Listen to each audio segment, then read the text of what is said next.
2010-এর 10ই March যখন বিয়ে হয়ে সিংহরায় বাড়িতে আসি, এই যে মানুষটাকে দেখছেন, সাহায্য লাগছে, মানুষটা আমাকে তার বড় ছেলের বউ করে পালকিতে চাপিয়ে কটকট করে হাঁটতে হাঁটতে বাড়িতে নিয়ে এসেছিল, বরণ করেছিল মা। আজকে দিনটা দেখুন। আমার অসুস্থ শ্বশুরমশাই কখনো আমার ব্লগের কন্টেন্ট ছিলেন না, আগামীতেও থাকবেন না। যারা পুরনো বন্ধু তারা জানেন সিংহরায় বাড়ির এই বটগাছটিকে লাস্ট আমি দুর্গাপূজার দশমীর যে ব্লগটা করেছিলাম সেখানে দেখিয়েছিলাম পরিবারের সকলে একসাথে। আজ আবারও ইচ্ছে হলো বাবা কেমন আছে আপনাদের সামনে একটু তুলে ধরি। আর যেগুলো দেখছেন স্ক্রিনে, ওষুধ, ডাইপার, এগুলো নিত্য সঙ্গী বাবার। আমি এখন ঠাকুর বাড়ি এসেছি। ও বাবা, ব্রেক টাইম। খুব মজা না? হ্যাঁ, দাঁড়া, হচ্ছে পিট্টি, ফোন দেখা। আমাদের নর্থ বেঙ্গলে ঠান্ডা বরাবরই একটু বেশি পড়ে। মা জানালো বাবার কাশি হয়েছে, খেতে ভীষণ কষ্ট হচ্ছে। এই যে টানাটানিটা দেখছেন, এটা প্রত্যেকবার বাবাকে যখন খাওয়ানো হয় মায়ের যুদ্ধ।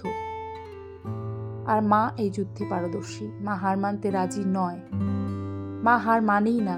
আপনারা জানেন বাবা যখন প্রথম এই অবস্থা থেকে নার্সিংহোম থেকে বাড়ি এলো, বাবা রাইস টিউবে খেত। মার ধৈর্য, চেষ্টা, তার ফলে মা কিন্তু রাইস টিউবটা ছাড়িয়ে বাটিতে অল্প অল্প করে ওই লিকুইডভাবে খাওয়ায় আর কি।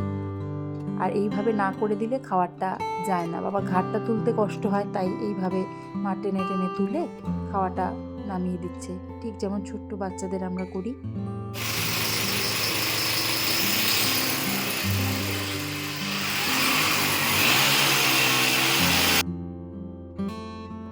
বাবা যে খাবারটা খায়, আমি আগেও বলেছি ব্লগে, একদমই লিকুইড করে খাওয়া, কারণ বাবার খাবারটা গিলতে, ওই সোয়ালো, ওটাতেই একটু সমস্যা হয় সবচেয়ে বেশি। আর এদিকে আমার ফ্ল্যাটে সমস্ত কিছু ভেঙে চুরমার। এই কারণেই ফ্ল্যাট বাড়ি কেনার সময় একটু দেখে বুঝি কিনবেন। আমি এই একটা ঘুরপার করেছি। আমার যে ফ্ল্যাটটা, সেখানে কাজগুলো ঠিক মন মতো নয়। এবার থাকতে থাকতে সেগুলো ফিল হচ্ছে। যেমন ধরুন জানালার যে কার্নিশটা, সেটাতে একটা সমস্যা রয়েছে। এত ছোট ছোট জল তো আটকাই না, তারপর আরও নানা রকম সমস্যা। আর আজকে আরেকটা ব্লগ জুড়ে থাকলে মজার জিনিস দেখতে পাবেন। পাখি কিচেন চিমনির ভেতরে ঢুকে কিভাবে ডিম দিয়েছে, আপনারা শুধু ব্লগটা দেখুন, তাহলেই বুঝতে পারবেন। এটা আমার কিচেনের দৃশ্য এই মুহূর্তে দেখছেন। কিচেন চিমনি সার্ভিস করতে রেখেছি। প্রথম কথা, আমার মতো 2-3টে ভুল আপনারা রান্নাঘরে করবেন না, সেটা একেবারেই করতে নেই। যারা জানেন তাদের জন্য তো ভালোই। আমার কিচেন চিমনিটা না এমনভাবে ডাইরেকশনটা করা ছিল ফ্ল্যাটে, সেটা উত্তর দিকে, আমাকে রান্নাটা উত্তর দিকে করতে হবে। কিন্তু ক্রমাগত করতে করতে যারা আমার ওয়েল উইশার, তারা বলল উত্তর দিকে রান্না করতে নেই, উত্তর জলের দিক, সেখানে অগ্নিকে স্থাপন করতে নেই। এই কথাটা তারা আমাকে বলল। এবং আমরা কেউই অ্যাস্ট্রোলজার নই, তবে প্রত্যেকেই তো সংসার করি। সংসারের ভালো মন্দ এই সমস্ত কিছু মাথায় রেখেই সংসার। তা আমার মতো এই ভুলটা যারা এখনও করছেন, প্লিজ করবেন না। এতে নাকি উত্তর দিকে রান্না খাওয়া ভালো নয়। আর এদিকে দেখুন পাখি কিভাবে ডিমটা পেড়ে রেখেছে, আপনারা শুধু দেখতে থাকুন। কি একটা অবস্থা! এগুলো সব জমা করেছিল। হায় হায়।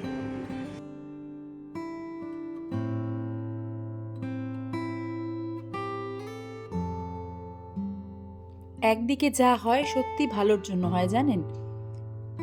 দিন কয়েক হলো পায়রা এত অত্যাচার করছিল। কিচেন চিমনির যে পাইপটা থাকে, সেই পাইপে আমাদের বাইরে কোনো জাল এরম কিছু দেওয়া ছিল না।